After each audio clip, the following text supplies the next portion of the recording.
serious woos and some woots. I love it.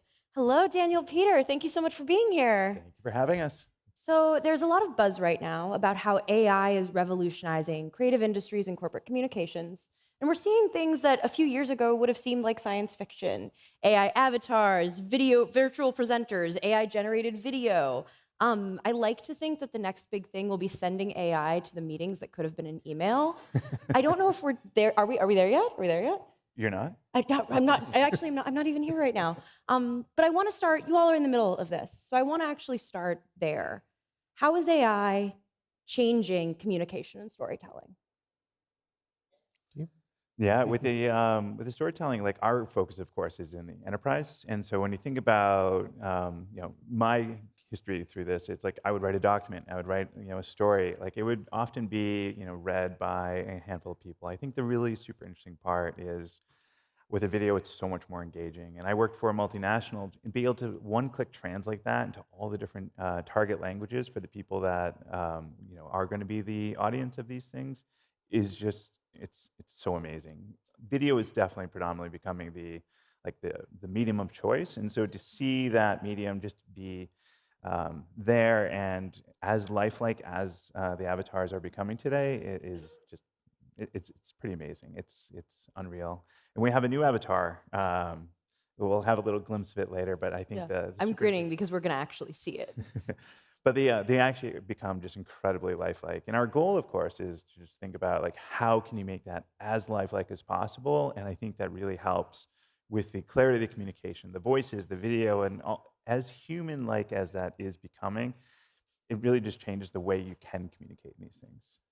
I guess broadly AI is being applied to two aspects of an organization. So back office, so processes, hiring, onboarding, expenses, and that's obviously unlocking productivity that frees people to do more interesting things. My job in WPP is to solve the front office. So how do we use AI to enhance, accelerate creativity? How do we get people to come up with ideas, test those ideas against synthetic audiences? How do we predict how those different content's going to be affected in the world? And so ultimately, I'm focused on figuring out how do we give the tools to our creatives to allow them to what I call solve. It's a terrible thing, but I call it solve the Monet problem. So there's sort of two problems that we need to solve for. One is if I wanted to create a sort of an image of a cat standing on a car in the style of Monet, what's the best rendition of that image to resonate with an audience, to lead to clicks and likes and sales? But the second is, how could you get AI to come up with Monet, to come up with Impressionism, a new genre? So what I'm excited about is enabling people to come up with better versions of what they could do, but also expand and accelerate and essentially push the boundaries of creativity. Is AI good at knowing what will resonate? Yeah, so actually earlier there was I think the person first talking about AGI, he was talking about how we can get AI to create content. In his world, that content was code. In our world, content is ads or short form movies in some respects. And what you can do is obviously generative AI gives everybody the ability to create generic content. The hard problem is how you get AI to come up with brand-specific production-grade content. That's actually very hard. That last mile is extremely hard. So it requires 3D pipelining and all sorts of clever stuff. But what's really exciting about large language models is not just their ability to create content, it's their ability to recreate how people perceive content. We call these audience brains in WPP. So we can now build representations of audiences, test content against them to recreate how people think and feel about it, which then allows us to create better content, but also now more accurately predict activation. And I actually think that audience brains are going to be a differentiator for organizations in the future.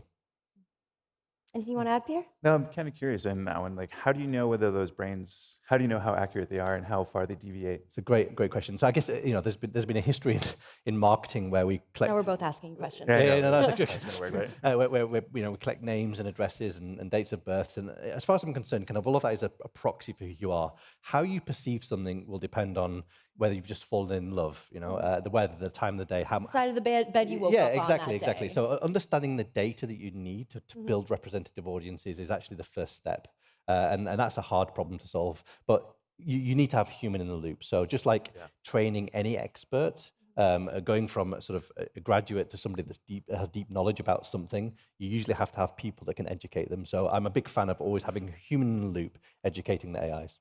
Yeah, we have the same thing. When we're looking at the videos that we're producing, often we're going to look, very detailed at the metrics of how are being consumed. You'll see like there's natural breakpoints. Like if it's at second 13, you see 4% drop off. Like you start getting then like the humans start understanding like what part about that didn't work. How do we actually go figure out how to make that content more engaging? Because for a lot of our content, if you think about like the compliance cases, you truly are trying to keep someone engaged. They may or may not be there by choice, and so you're trying to make sure that that type of content is something that they are going to walk out, they're going to understand, they're going to learn, and those types of like metrics and having the human in the loop for us is certainly instrumental. I think it's time to start showing the audience some examples. Daniel, you are up first. Okay. You're up first. We're going to check out this commercial from WPP. It may or may not involve someone who you all have seen before in the popular culture. Hey everyone, I'm an AI avatar of Peter. Today we are previewing Actually, a new feature sorry from guys, Synthesia this is that about allows businesses personalization. to create hundreds of And that's personalized Peter. videos in a few minutes. Astrid will explain how it works. Click Bulk Personalization and choose one of the templates. Upload the CSV file with data. Then match it to existing variables. After, just add the name and then add shareable links to each video.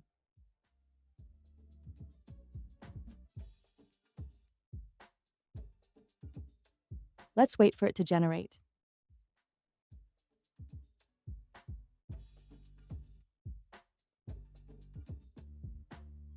The videos are ready and they look great. Now you can download the CSV file with the links to all videos you just created via email and in-app notifications. Take a look. You can see a shareable link for everyone. Use Zapier or another CRM tool to send your personalized videos. If you think this was interesting, I have one more demonstration for you. We're building a new generation of AI avatars that are more interactive and lifelike. Here's an AI avatar like mine, powered by our current generation model. I don't know what to think about this. It's definitely not what I expected, but maybe that's not a bad thing. And here's a preview of what's coming later this year. I don't know what to think about this. It's definitely not what I expected, but maybe that's not a bad thing. Tell us what we just saw. And then I promise I will show you the one with the famous person that I have plugged. I'm not the famous. Yeah, I was going to say. You are. To us. Got it. No, so in that one, like in the Express one, what you see is you definitely see, the torso, the head. It is very lifelike. I think you hear the voice. It is the natural voice of the person. As you move into Express 2, it's definitely a lot of change. Like some of the things you'll see by default, color depth has changed. Pixelization is much sharper. It's much cleaner. But you probably saw the emotiveness. Like the emotiveness, the clarity of the voice, the clarity of the avatar, those are things we primarily have been focusing on. Because if you're trying to bring it to be a more lifelike and more human-like type of experience, you need to have the emotion. Minor things that you probably didn't notice, like the eyes blink, so it's not like a staring contest. It's The like pause. You'll hear the pauses. You'll hear kind of like it will follow the emotion that you can put into the script. And so now we call these director controls. You can put that into the content, and you can start really being able to direct the person how you want them to present this content. Because we all speak with intonations. We all speak with different pauses. You go very quickly through a lot of the content, but if you're trying to make a point, you pause and you say something in a very different manner, and it might use more expression. So that is where we're heading. And even later in the year, you'll see like even a further update for that. Well, it gets at what makes someone seem human in a way that I think is really interesting. Did that surprise you in any way, Daniel? Yeah. There's a concept called in computer science called the uncanny valley, which is, I guess, that the closer you get to something that looks human, the more engaged we are, until the point where it gets very close, in which case our engagement drops. And I think we're almost at the point now we've crossed the uncanny valley, which is very exciting. I was going to say, that is actually a great segue into the WPP commercial. The Virgin Cruises one for backstage. We would love to see it. Otherwise, I'll act it out for you. I've really built this up now, haven't I? Here we go. Hi, it's me, Jennifer Lopez, Chief Celebration Officer of Virgin Voyages, here to invite you to celebrate. So come, Celebrate your anniversary, your birthday, or just generally being fabulous. Really, Kyle? It's good, right? Gen AI is supposed to be inviting people to Virgin Voyages, not doing whatever that was. Just give me that. As I was saying, Why not celebrate on an an award-winning voyage with Michelin-starred chef-curated menus? world-class destinations, award-winning Boring. I'll hop in there. I'll hop right in that suit. So supple. I can't watch this. Give it to me. There's no kids here. That's all you need to know. No kids! Oh, can I live there? Gen AI. Invite your crew to voyage. Create your custom invite at virginvoyages.com. It's not just a yacht, it's a super yacht. Okay, so was that real Jennifer Lopez or not? We had a license to use Jennifer Lopez's likeness, and I like this ad for two reasons. One, So you don't know J-Lo. I don't know, not personally. Making clarifying questions, they're very important. And I like this ad for two reasons. One is it combined both personalization and relevance. And there's a lot of emphasis at the moment on personalization because AI is able to personalize things extremely well. The personalization element of this is that you could click on a link, you could then fill out a sort of a form that then created an ad that was generated from J-Lo that you could send to your spouse or whatever saying, I'm inviting you to my voyage. So that was the personalization element, but what was culturally relevant was deepfakes and avatars. So and I think that's what's exciting here is that AI is going to enable us to do personalized content, but also what I think it will do is enable creatives to have the space to come up with much more culturally relevant content. If you think about the ads that you remember, they're not personalized ads, they're things that were culturally relevant at the time, that connected audiences, that resonated with people, and that's really what I'm excited about. A question for all of you. Who thought it was possible that was real Jennifer Lopez in that commercial? Raise your hand. Okay, I'll raise my hand because I actually thought it was possible. I've been waiting to ask you that question for at least a week.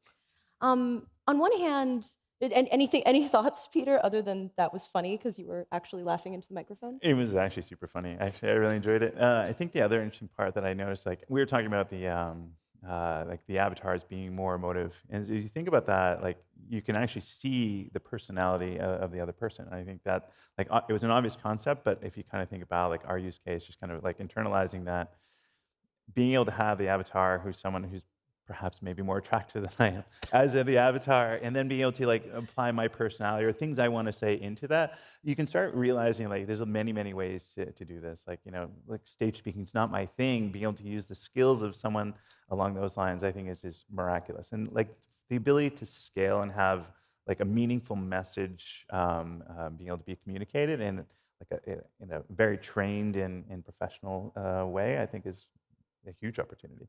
Is this how in like the 18th century portrait artists made people look better as sort of a courtesy, except it's going to happen at scale now? You're like, yes. Yes, that's yes. We're going to come to you for questions. We maybe have time for one, maybe two. But I wanted to ask something really serious. The companies that are developing this technology, what kind of responsibilities do you have around labor concerns, around copyright, around deepfakes? I know there's a lot rolled in there, but some general impressions would be really helpful.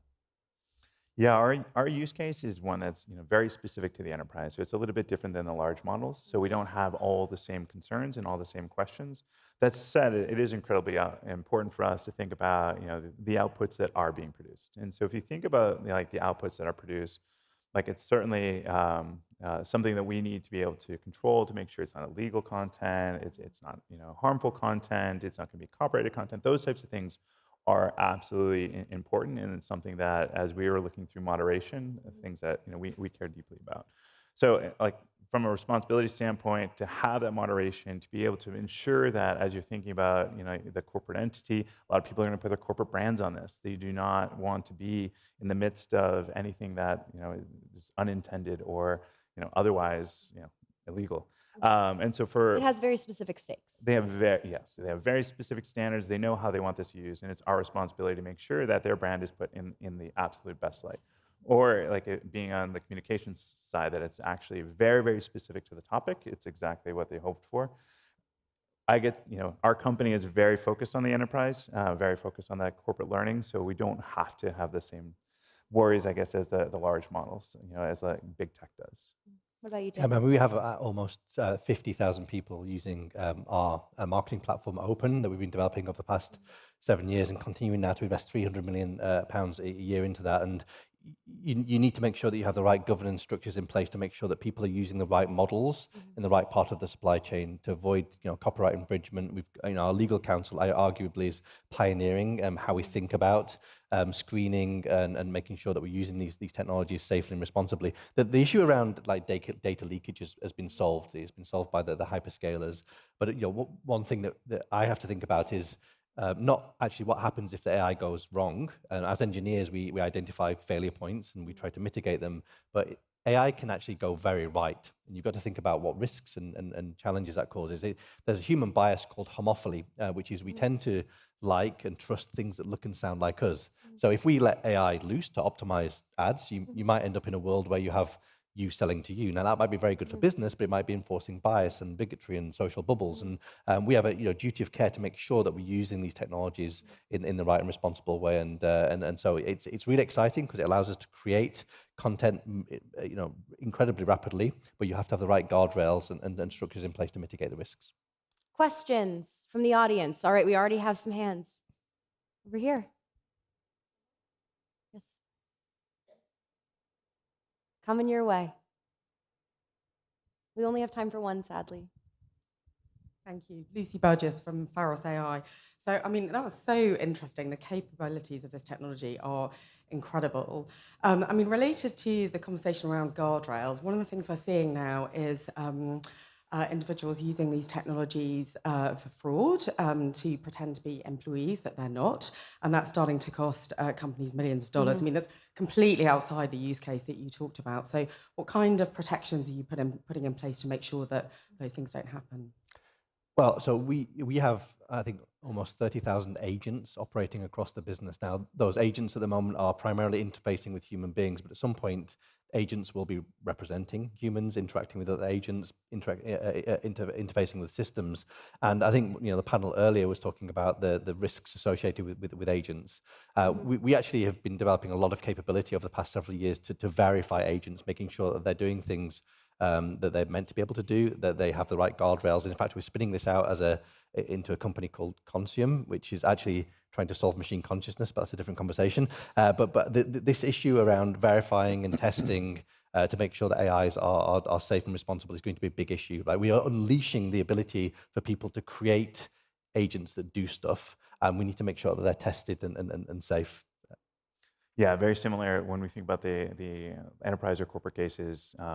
As you're creating an avatar, if it is going to be in a personalized case, you certainly need consent from that person. There's a very strict process to ensure that that person is who they say they are. You do have the ability to, within a contained environment, have someone else be able to use your likeness, but that's within a corporate environment, and it's very explicit. And so those types of consent mechanisms are controlled incredibly tightly. Beyond that, there's moderation, at least within our systems, to ensure that the intent of what you're saying is accurate, and it's not by someone who's portraying that to be somebody else. Like, for some of the generalized use cases, like you can imagine if you didn't have those types of controls, it could end up being scary. For us, that's why we spend so much time to put so much effort into ensuring that those controls are in place. The last question I have for both of you is a philosophical one.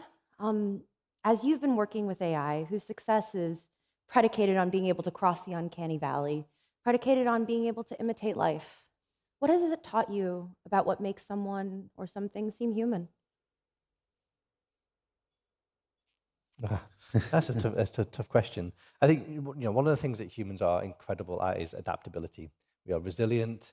We are robust, and actually, there's a very good definition for AI that comes from the definition of intelligence. So instead of using the definition of getting computers to do things that humans can do, which I think is a weak definition, this definition, goal-directed adaptive behavior, is essentially systems that are able to adapt to a rapidly changing world. And actually, we tend not to see AI systems that are very adaptive. I think that's the new and next opportunity. But looking at humans' ability to use creativity to adapt to a rapidly changing world, I think is something that's quite unique to us. Yeah, and for me, it's probably very similar. Just being able to think about this as an extension to the human, like in how you can actually drive so much additional creativity and so much additional ability. And if I think about like the corpus of information that's available to you, and being able to like put that into like the context of the content you're creating, be able to put that into a creatively presented emotive type of avatar in our case, like those are things that I think are just incredibly enhancing from like what humans are capable of. And your avatar does look like you. It's not too bad. It's not bad.